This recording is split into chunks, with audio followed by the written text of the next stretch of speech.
शिक्षक दिवस के अवसर पर आयोजित इस कार्यक्रम में उपस्थित केंद्रीय शिक्षा मंत्री श्री धर्मेंद्र प्रधान जी, केंद्रीय शिक्षा राज्य मंत्री श्रीमती अन्नपूर्णा देवी जी, डॉक्टर सुभाष सरकार एवं डॉक्टर राजकुमार रंजन सिंह जी, राष्ट्रीय शिक्षक पुरस्कार प्राप्त करने वाले सभी शिक्षकगण, देवियों, स्वजनों,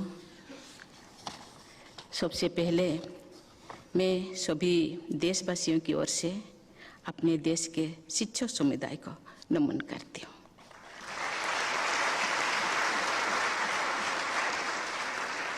आज पुरस्कार पाने वाले सभी शिक्षकों को मैं हार्दिक बधाई देती हूँ।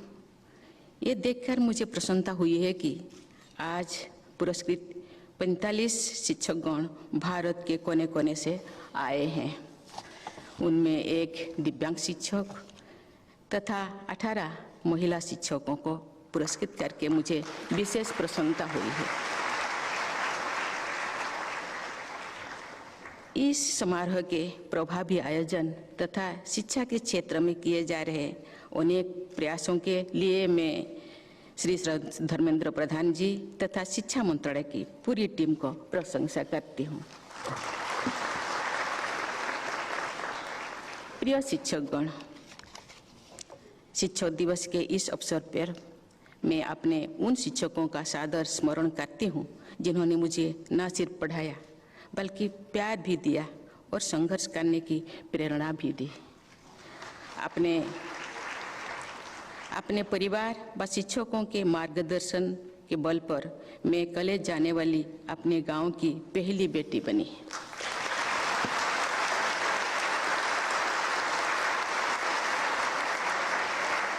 अपनी जीवन यात्रा में मैं जहाँ तक पहुँच सकी हूँ उसके लिए अपने उन शिक्षकों के प्रति मैं सदैव कृतज्ञता का अनुभव करती हूँ। हमारी संस्कृति में शिक्षक पूजनीय माने जाते हैं।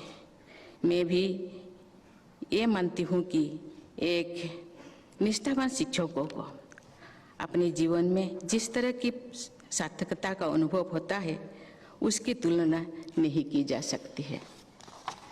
शायद इसलिए जब भारत के दूसरे राष्ट्रपति डॉक्टर राधाकृष्णन के प्रशंसकों ने उनका जन्मदिन मनाने का प्रस्ताव रखा तो उस विश्व प्रसिद्ध दार्शनिक, लेखक एवं स्टेट्समैन ने ये इच्छा जाहिर की कि उनका जन्मदिन शिक्षक दिवस के रूप में मनाया जाए।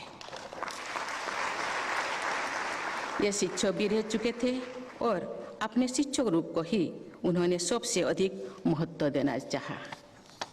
भारत के एक अन्य महान पूर्व राष्ट्रपति डॉक्टर APJ अब्दुल कलाम से एक समारोह में पूछा गया कि वो एक वैज्ञानिक के रूप में याद किया जाएंगे अथवा एक राष्ट्रपति के रूप में। कलाम साहब ने जवाब दिया कि वे चाहेंगे कि उन्हें एक टीचर के रूप में याद किया जाए।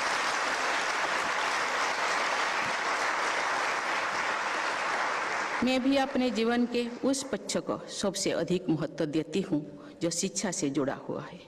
मुझे रायरंगपुर में श्री अरबिंदो इंटीग्रल स्कूल में शिक्षक के रूप में योगदान देने का अवसर मिला था। मैंने ओडिशा के पहाड़पुर में एक रेसिडेंशियल स्कूल की स्थापना की है जहाँ गरीब विद्यार्थियों की शिक्षा दी जाती है। वंचित वर्गों को के बच्चे तथा दिव्यांग बच्चों के लिए अच्छी शिक्षा सुलभ हो सके ये विशेष प्राथमिकता सबको होनी चाहिए। प्रिय शिक्षकगण, जब मैं झारखंड की राज्यपाल थी तब राज्यपाल होने के नाते मैं राज्य के सभी विश्वविद्यालयों की चांसलर भी थी, लेकिन मैंने स्कूल स्तर की शिक्षा को सर्वोच्च प्राथमिकता दी। मैं मानती हूँ कि यदि स्कूल स्तर की शिक्षा मजबूत नहीं होगी तो उच्च शिक्षा का स्तर अच्छा नहीं हो सकता। इसीलिए मैं झारखंड के स्कूलों में जाती रही। मैं राज्य के अधिकांश कस्तूरबा गांधी बालिका विद्यालय में गई। मैं दिव्यांग विद्यार्थियों के स्कूलों में भी गई। मेरे जाने से ऐसे स्कूलों में सुविधाएं बढ़ी, उन स्कूलों के विद्यार्थियों और शिक्षकों का उत्साह भी बढ़ा। प्रिय शिक्षकगण, आज की नॉलेज इकोनॉमिक में विज्ञान, अनुसंधान और इनोवेशन विकास के आधार हैं। इन क्षेत्रों में भारत की स्थिति को और मजबूत बनाने की आधारशिला स्कूली शिक्षा द्वारा ही निर्मित होगी।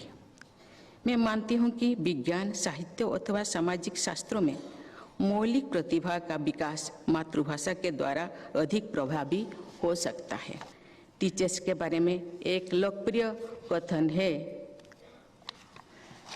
The medical teacher tales, good teacher explains, the superior teacher demonstrates, the great teacher inspires. अर्थात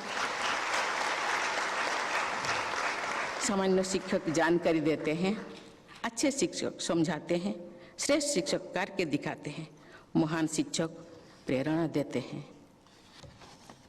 मैं कहना चाहूँगी कि एक आदर्श शिक्षक में चारों बातें होती है। ऐसे आदर्श शिक्षक विद्यार्थियों के जीवन के रचना करके सही अर्थ में राष्ट्र निर्माण करते हैं। प्रिय शिक्षकगण, हमारे देश में जो वाद विवाद संवाद की संस्कृति को महत्व दिया जाता था, तो हमारे देश में आर्यभट्ट, ब्रह्मगुप्त, बराहमिहिर, भास्कराचार्य, चरक और सुश्रुत जैसे गणितज्ञ, वैज्ञानिक और चिकित्सक सामने आए। आधुनिक विश्व के वैज्ञानिक भी उनके ऋणी हैं। आप सभी शिक्षकों से मेरा अनुरोध है कि विद्यार्थियों में प्रश्न पूछने की तथा शंका व्यक्त करने की आदत को प्रोत्साहित करें। अधिक से अधिक प्रश्नों को उत्तर देने तथा शंकाओं का समाधान करने से आप सबके ज्ञान में भी वृद्धि होगी। एक अच्छा शिक्षक सदैव नई शिक्षा ग्रहण करने के लिए स्वयं भी उत्साहित रहता है। प्रिय शिक्षकगण, केंद्रीय शिक्षा मंत्रालय ने एक अच्छा ध्येय व्यक्त किया है, सबको शिक्षा, अच्छी शिक्षा। प्राइमरी स्कूल के स्तर पर लगभग पूरे देश में सभी विद्यार्थियों को शिक्षा के अवसर उपलब्ध है। भारत के स्कूली शिक्षा व्यवस्था विश्व के सबसे बड़ी शिक्षा प्रणालियों में शामिल है। 15 लाख से अधिक स्कूलों में लगभग 97 लाख शिक्षकों द्वारा 26 करोड़ से अधिक विद्यार्थियों को शिक्षा प्रदान की जा रही है। लेकिन स्कूल स्तर पर असली चुनौती अच्छी शिक्षा प्रदान करने की है। वर्तमान में प्राथमिक विद्यालय स्तर पर अनेक विद्यार्थियों को बुनियादी साक्षरता और संख्या ज्ञान प्राप्त करने की में कठिनाई होती है।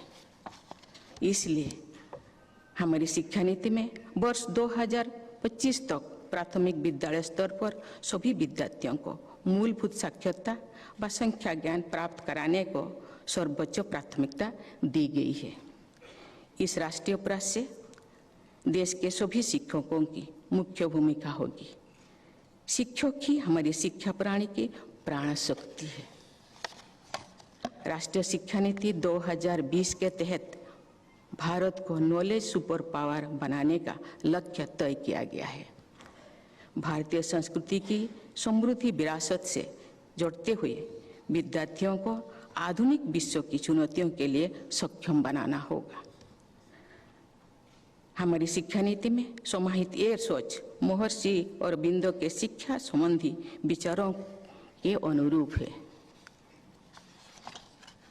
श्री अरबिंदो के विचारों से प्रेरित शिक्षण संस्थानों द्वारा गहरे मानवीय मूल्यों तथा लेटेस्ट टेक्नोलॉजी का समन्वय करके होलिस्टिक लर्निंग का प्रसार किया जाता है।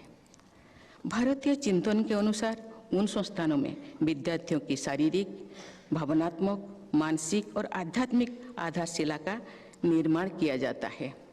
शिक्षा का वास्तविक उद्देश्य भी यही है। मैं एक बार फिर देश के सभी शिक्षकों के प्रति सम्मान व्यक्त करती हूँ। आज के पुरस्कार विजेताओं को बधाई देती हूँ तथा ये मंगल कामना करती हूँ कि हमारे शिक्षकगण अपने योगदान से शिक्षित भारत, विकसित भारत का निर्माण करें। धन्यवाद। जय हिंद, जय भारत।